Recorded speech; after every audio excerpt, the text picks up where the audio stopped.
it's going to be hard to get free agent hitters to come there. And there's not even a great free agent hitting class. Obviously they're not competing for Juan Soto. Why would Juan Soto ever want to go there?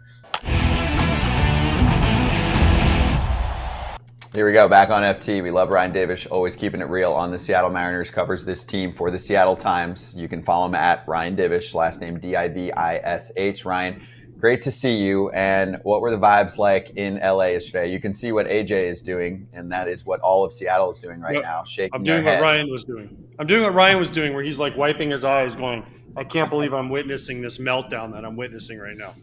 And it was Munoz. Yeah, it was I wouldn't say it was like a morgue, but it was pretty morose in the clubhouse.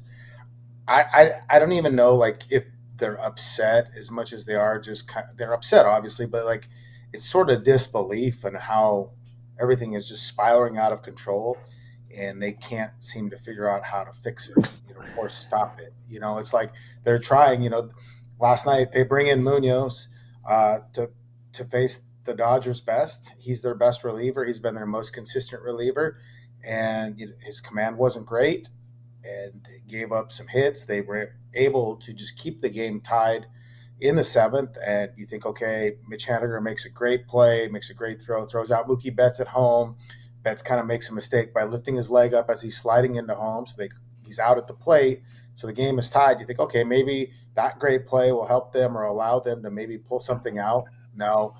Munoz struggled in the eighth and then gave up a 3-run homer to Jason Hayward, who I forgot was even on the Dodgers at one point. And, the Mariners are now, I think, 1-6 or whatever, 1-7 on this road trip. And it's spiraling out of control really quickly.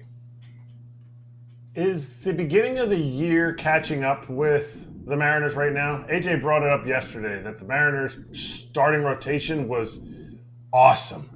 But they were only going 6 during that stretch of just awesome, how they were just carrying the team. And is the bullpen kind of feeling that now, of being a little overused, or is this all just an offensive thing and the only thing we need to talk about is the offense? Well, I think the bullpen isn't so much overused because I think they've thrown fewer innings than anybody else in baseball.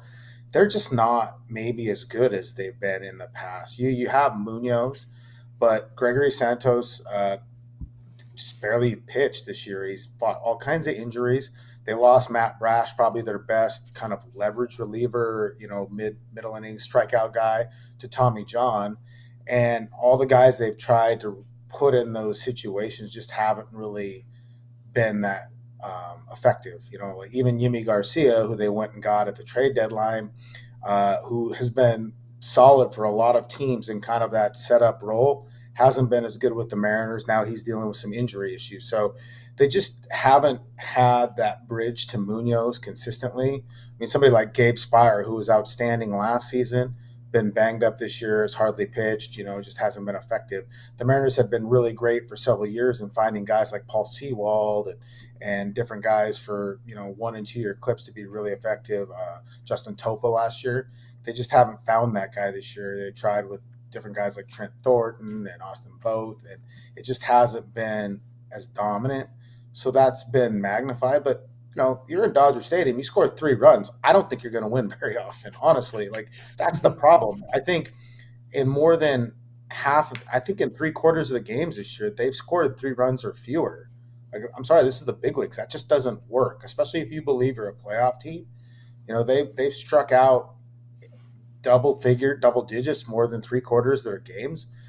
This is a team that's going to challenge the 68 Yankees for the worst batting average overall in MLB history, while still striking out at almost 28% of the time. I mean, you can't win like this. It's just not feasible. Yeah, the team is really good. I think I had the stat the other day. Since the All-Star break, they've had 20 quality starts, and they've lost 11 of those games. I mean, that's hard to do in baseball. And really, I think it's the offense. But when you don't score and you're playing all these 1-run games, it puts an unnecessary amount of pressure on a bullpen that maybe isn't equipped to handle these situations. Ryan, two things. First of all, when you come on the show, we require that you make the bed behind you. So next time, No, It's lesson made. learned. Okay. it's It's made. The oh, the other other one, side is the other one's not so made. But I mean, yeah. one's for the luggage, one's for the sleeping. I get it. You thought you could only see one. It's cool. We get it. Now, second of all, is this a thing where the Mariners and teams have said this, that we can just find anybody to fill in our bullpen, right? We can always find a bullpen arm. Yes, you need maybe a dominant closer, but we can go out on the waiver wire and you look at the Brewers, who have all guys that have kind of been DFA'd from other organizations, and we can make them work for 1 year. But then this is the year where some of them haven't worked. Some guys have been injured. Some guys haven't done what they thought they could do. Combine that with the not hitting. I think they're 17th in bullpen ERA, which is amazing considering how good their starting pitchers are. So it's just the year where they just got caught, and it's like, okay, it didn't work out like we thought. Yeah, I mean, like, honestly, relievers are kind of like some of my friends playing blackjack, really unpredictable. They don't follow the rules. It just, that's what they do. And, trying to predict when a reliever is going to be good from year to year is difficult. And some of these guys, I mean, like, especially guys that aren't established, you see these guys that pop up and have one really big year, and then, they're not good the next year. I remember the Mariners, the 1 year signed Juan Nicasio to be like this really great reliever. He'd had two great seasons with the Cardinals, I believe, and he was just awful. I mean, like, the setup men that are good for year in and year out, that they're few and far between. I was kind of like thinking, like Joe Kelly last night. How old is this guy, and how long has he been doing this? But even then, there's been years where Joe Kelly hasn't been great either. So, trying to predict what you're going to get out of relievers, especially guys that don't have much track record, is pretty difficult. The Mariners have had a lot of success. They maximize 1 year out of Drew Steckenrider. They pull a year out of, like, say, Gabe Spire, and that's great. But are they really going to be sustainable for every year? Because you're dealing with such small sample sizes, and you're coming in brief hits at a time. The margin for success and the margin for failure is pretty high. Hey, FT fam, it's Alana Rizzo. I can't stop talking about Vuori. Vuori is perfect if you are sick and tired of traditional old workout gear. I wear Vuori in all settings, not just in the gym, because honestly, it's comfier than whatever you're currently wearing. No joke. I'm wearing Vuori daily leggings right now. They're high-waisted with the drawstring and cupped ankles. They look good and they feel great. You're going to love them. Vuori is an investment in your happiness. For our listeners, they are offering 20% off your first purchase. Get yourself some of the most comfortable and versatile clothing on the planet at vuori.com/foul. That's VUORI.com/foul. Not only will you receive 20% off your first purchase, but enjoy free shipping on any U.S. orders over $75 and free returns. Go to vuori.com/foul and discover the versatility of Vuori clothing. All right, Ryan. So who's to blame?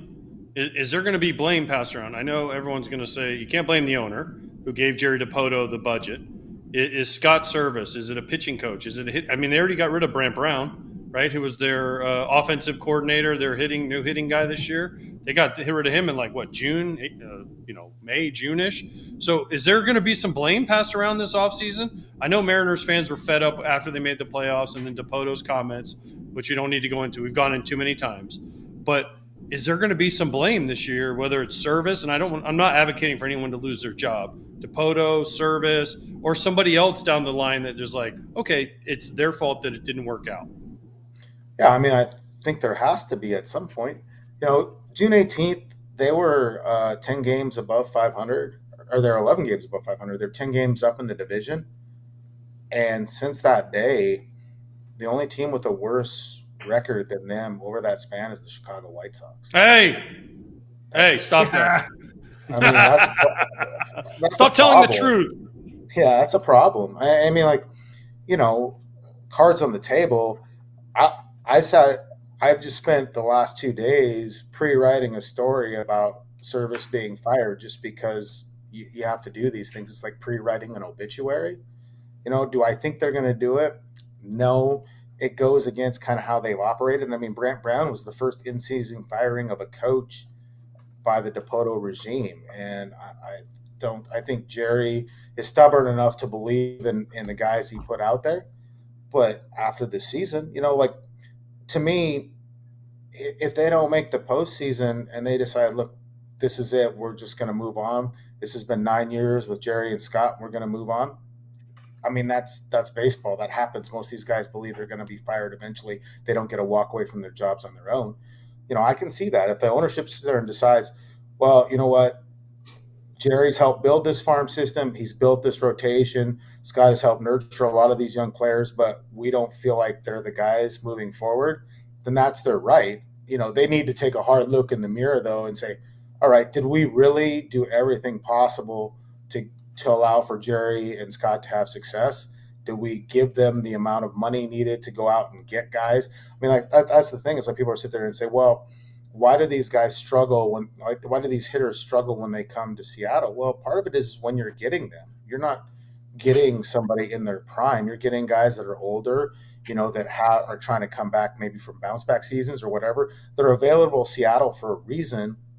It's not like going and getting prime Juan Soto or even getting Robinson Cano when he was at he was at his apex. Like they're bringing in guys that are older because they have to, because they're not able to just go out and compete in terms of payroll budget with some of these other teams. And free agency doesn't fix everything. There have been plenty of trades where you kind of scratch your head, but like that's the issue. Is ownership has to take a hard look in the mirror and say, we're just as culpable in all of this, if not more, than Dipoto or Service. Are they, the whole idea of coaching or leadership is putting people underneath you in the best position to succeed. Well, has the ownership done that?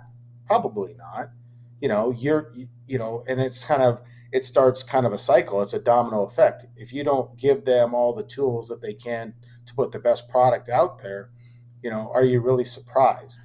Like I kind of joke, it's like, AJ probably shops at Nordstrom. I'm shopping at Nordstrom Rack. That's why his clothing looks better. The Vuori, I'd love to shop at Vuori if I could, but I'm operating on a writer's budget, not on a foul territory budget. Yeah, but you just got to use the promo code. He's got to use the promo code, 20% off, bro. Come on, Ryan.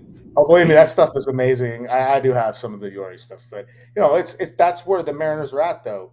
Have they done as much as possible to win? I've always said this about the organization and the ownership and everything. I think they want to win. I think they really want to win, but I don't think that they have necessarily the courage to do what it takes to win, to kind of put it out there and take some risks financially to win. I mean, you say what you want about the Padres and whether or not AJ Preller and what they've done has been successful, but you can't say they haven't tried. They haven't taken some risks. They haven't went out there and said, okay, we're going to do what it takes to win. We're playing in the same division as the Dodgers. We've got to take risks, whether it's trading away prospects, whether it's signing big contracts. Maybe it doesn't work. Maybe it does, but they took risks to do it. You can't be afraid. I think that's the one thing. Like you sit there and tell players all the time, can't play afraid. We can't own afraid. And if you're afraid to take a risk to win, then maybe you shouldn't be an owner. All right, Ryan, let me ask you this. Did they take a risk? Did they go for it when they signed Robinson Cano? When they signed Nelson Cruz? When they tried, Adrian Beltre? When they signed these guys, they made the risk. So what's changed? Well, it's different ownership group. That group was in the minority ownership group. There's now the majority. I think they've been a little bit more risk averse, but I think they also felt like Cano burned them a little bit, with the steroid suspension, and they knew they overpaid. Hell, they overpaid against themselves. I think the highest bid for Robinson was 180, and they paid 240. But it was cool. I got to meet Jay-Z, so I'm not complaining. But Cruz, they had to overpay with Cruz. Nobody offered Cruz a fourth year. They offered him 3. The Mariners were willing to give him a 4th. Some people thought, hey, that's a risk. You know what? But it was a risk they had to take. That's the thing with the Mariners, and what they're doing now offensively, and the stuff about the park and all the park factors and everything else, and whether or not the batter's box is crooked according to Teoscar Hernandez, all that stuff plays in the idea it's going to be hard to get free agent hitters to come there. And there's not even a great free agent hitting class. Obviously they're not competing for Juan Soto. Why would Juan Soto ever want to go there? So yeah, they went out and got Beltre, and they got if you look, Beltre was good, but not what he was at other places. Cano was he was above average player. He basically played to kind of what his salary was for the first few years, and Cruz was outstanding. So, but they still only kind of see what they weren't, like especially with Cano because of the steroid suspension, kind of some of the other guys they invested in. But that happens. You have to take the chance and go out and get these guys. But I mean, if you're a hitter now, AJ, like if you're a hitter and you're looking at numbers and even money is to go somewhere else, like if the Red Sox and the Mariners are on the table, it's even money. Do you go to Boston, where you're probably going to hit, especially as a right-handed hitter? I mean, like I was talking with some of my friends, you're Cal Raleigh. Cal Raleigh loves Seattle. He loves it there. But do you think Scott Boras, who he was talking to yesterday, said, "Hey, man, you really want to stay there? We could go to Boston. You go to Atlanta. You can go somewhere and you can really put up massive numbers, and get paid and go to an organization that has won before." So I think there's a lot of factors surrounding this team. I've been covering this team since 2006. Like, if they fire Scott, I'll be on like my ninth manager. I don't know how many GMs. It just, at the end of the day, the overriding thing is the culture of how do you do what it takes to win? Like Steve Cohen with the Mets, like it's all went wrong at times and people criticized them, but they're still playing, they're still competing. And if you don't think he's going to try and get Juan Soto in the offseason, you're crazy. Like, do what it takes. I'm not saying just, spend money recklessly, but you can't be afraid to take a risk to win. And I think that's been the Mariners ownership's biggest problem, is they're risk averse a lot. Yeah, well, they set a budget and that's it. They don't care. They can't blow past that budget. I feel like we predicted this. Everyone talked about this before the season started. This is going to be an epic starting rotation that can win a World Series. It is. I'm very worried about their offense. They replaced guys with other guys that probably will put them in the same spot. Nope, we were wrong. It was worse.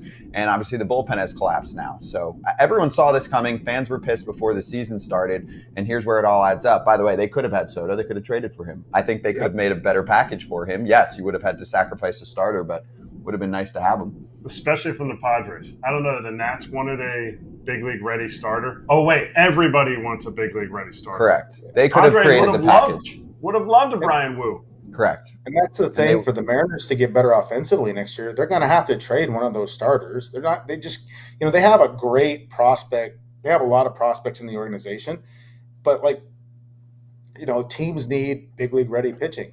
Do they trade Luis Castillo? Do they trade Bryce Miller or whatever to get one of these guys? Because you're just not going to get somebody to sign, the impact guy that you need. And we were kind of, you do the game where you look around and say, well, you look at the roster or you look at the lineup that they're rolling out, or the roster they're rolling out, who starts, who starts for another team? Well, Cal Raleigh and Julio Rodriguez, but the rest of the guys, are they starting for the Astros? Are they starting for the Twins, at other positions? I mean, that's the thing that you're looking at. Do you have kind of those aircraft carrier guys that are there in the middle to make you better? Now they have a Rosarena for a couple more years. I mean, he's a legit player, but you need more of it. They piece together the lineup so much. They didn't go out and get Matt Chapman at the deadline when the offseason, when he was out there without a job, instead saying, well, look, we think that Luis Urias and Josh Rojas can combine to be, as a platoon, 5 or 6 WAR player. Well, they haven't. Urias was bad from the beginning and, got outrighted. He's stuck in Tacoma, probably never see him again. I mean, meanwhile, Matt Chapman's putting up almost a 6 WAR a year. The idea of trying to piece together a lineup versus a guy that can produce it's a bad, it's bad blackjack. It's hitting on 16 when the dealer's showing 13. It's right there. Spend the money. Go do it. And I think that's what the Mariners have to do. And I don't know that they're in a position. I mean, they're getting real expensive. Cal Raleigh's arbitration next year. George Kirby's first year arbitration. Every one of their starters will be Super 2 arbitration. Ryan, who? Just give me real quick. I need who. Who can they go get? What's a name? That would fit. Just quick, just real quick, because we got to bounce to break. But real quick, give me 2 names that you think are realistic possibilities for the Mariners. Well, it sounds like maybe the Pirates are going to have to dump money again. So their annual dance with Brian Reynolds will be somebody they'd love. They've loved Brian Reynolds forever. give up a guy there. Maybe you go younger with those prospects you have for the Pirates, go cheaper. I mean, that's a guy we looked at, maybe that's the problem. There's not that many guys anymore. Do you really want? They went in. They offered everybody they made a legit offer. They called on Vlad Guerrero several times, and the Blue Jays like, no, we're not interested. Like the Mariners have all these guys that are willing to offer, and people are like, nope, not interested. Wow. Well, maybe that picks up in the offseason because the Blue Jays are going to have to pick a direction too. So Depoto's going to trade some dudes. He loves to trade. Oh, and especially coming off this season, he is going to go wild. He only traded 54% of them, though. Yeah, that's right. A little over half the roster. Some fans hate us that we talk about it, but it's a joke. So everyone relax. And yes, it's been a tough season for Seattle. So Ryan, really good therapy session. Thanks for joining us, and have fun out there, at least in LA. Make your bed now. Yeah, I'll take the do not disturb off the door and have the bed made here soon. Wow. AJ is the housekeeping king here. Hey, everybody. Be sure to like and subscribe for more content. We're back here every weekday, all year long, so do not miss an episode. The videos are coming in all day. Here's another video you might enjoy. Baseball the way it should be covered.